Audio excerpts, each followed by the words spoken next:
set up. Okay. All right. So my first question for you is, what would you want a prospective computer science major to know about the field, and what makes it so special to you? So first of all, every year in October, we have this open house where prospective students come in and, we try to get them interested. And at least in recent years, when we've been asking them why they want to major in computer science, the most common answer is computer gaming, because they like to play games and they think that this is what computer science is about. Another common misconception that apparently, unfortunately, my family has it too, is that it's fixing computers. They always ask me to fix their computers. I have no idea how to do it. They don't seem to get the memo. So the thing is that, of course, gaming or programming games is part of what you do in computer science, but it's very, very, very different than sitting and playing video games. It's actually one of the most difficult things. So a degree in computer science is, I always tell the students when I teach usually those upper level algorithms and data structures courses, that it's not even a degree in programming, it's a degree in problem solving. And if you want to be a programmer, you can actually go online, get a certification, do a decent job, that's fine. But that's not what computer science is about. So computer science is, of course, programming is a tool that you will need to learn and you need to be quite good at, but it's not what computer science focuses on. So basically, when you go and work in the field, you need to solve problems. So you get problems from some domain. It could be from biology, like my research. It could be you work in a company that does, I don't know, even games, or anything like this, and you need to model this problem in a way that a computer can understand. So for that, you need a lot of logic, you need a lot of math, which is what scares a lot of students away pretty early on. But you can't really not have this logical way of thinking if you want to be a good computer scientist. What I also tell my students is that, if you ever learned how to drive, you know that when you get your license, you're not a very good driver, right? It takes a little bit of time and practice to actually become a skilled driver. So it's the same thing. You're not going to get out of this degree an expert programmer, probably. But it gives you the tools to practice and become a good programmer, which you will probably acquire on the job. Yeah, absolutely. And what makes the field special to you personally? So yeah, I always liked it because I always liked the way that I can tell a computer what to do and it does it. And also the challenge of solving problems. And it started when I was a little kid, and it was, I'm quite ancient. It was in the 80s, and the computers were very, very primitive. You had to actually hook it to the TV screen. They had like a 1K memory. They couldn't do much. But and coming from Israel, I didn't even know the ABC very well. I had to teach myself. And so, but still, it was like writing even small and simple things, and see how the computer does them. It was fascinating to me. That's awesome. That's so cool. Yeah. And then what kinds of careers and or graduate programs can computer science majors expect to pursue? So this is actually a very good field for, our placement rate is very high. Tech jobs are always on demand, in particular in recent years when, so many things moved online. The number of students has increased tremendously in the last couple of years. Yeah. So there is a booming industry, both in the Boston area and anywhere else where the big tech companies are. Also, a lot of grad programs. We have a graduate program, both master's and PhD.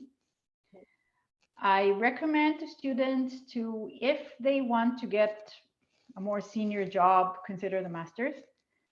PhD is something you want to do only if you really, really, really want a research career in this area. Yeah. So it's not a decision to be made lightly. Yeah. A master's is 2 years of extra coursework Mhm. for us, so it'll give you more experience and more seniority, which Mhm. is really good. Yeah, definitely. Yeah.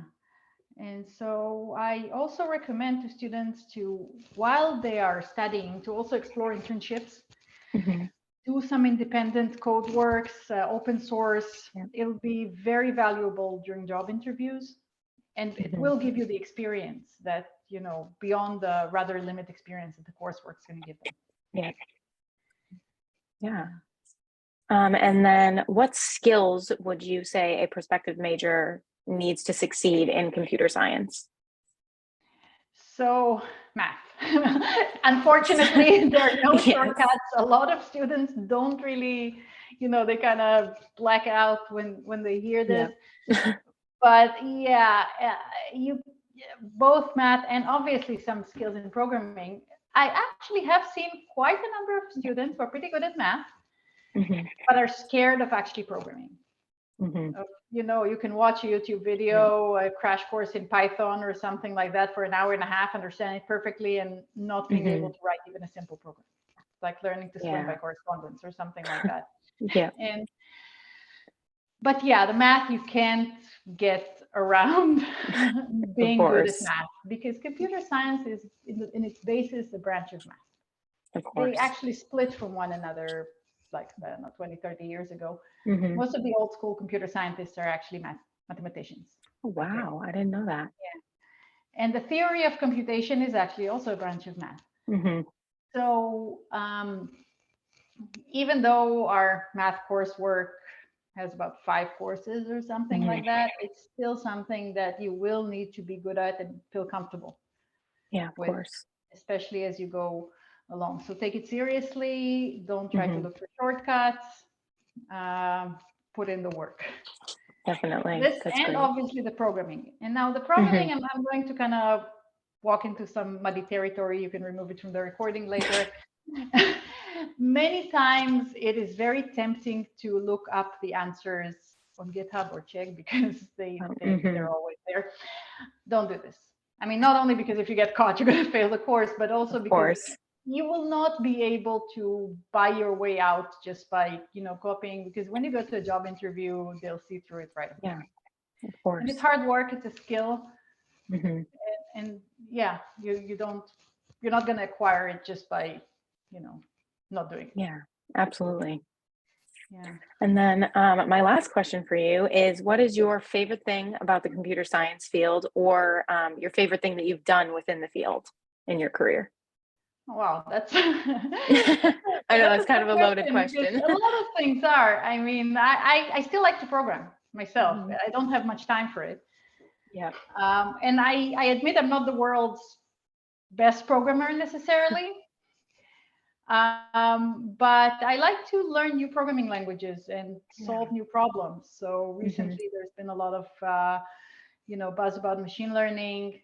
So just, even take something from the internet and play with it Hmm. and write my own code and see how it works. This is really something I really, really like. And Okay, of course, that's my research. fascinating. Yeah, and what's your research focus in? So I'm a bioinformaticist. So I solve Okay. biological problems. And so recently, and I got also a little bit into machine learning. It's not my main area, Hmm. but we were trying to work with it in some problem that has to do with protein sequence or protein structure prediction. Oh, And wow. there are a lot of sort of ready-made Python packages that you can find Hmm. online that try to classify or distinguish different objects. For example, the most best known one is what's called the MNIST, which is handwritten digits. Oh, So you have a bunch of handwritten like twos and threes, and different people yeah. write it slightly differently. So you want to see Hmm. if an algorithm can actually tell them apart. And we took it and tried to apply it also to protein sequences, which are like very long strings. Yeah. And it actually worked pretty well. And it was Wow. fascinating. I was sitting like for 2 days doing Yeah. nothing else, even though it was a student was supposed to do it. But I liked it so much that I did it myself. Yeah, that sounds really fascinating. Yes, it is. Well, that is all the questions I have for you. So I'm going to Okay. stop our recording now.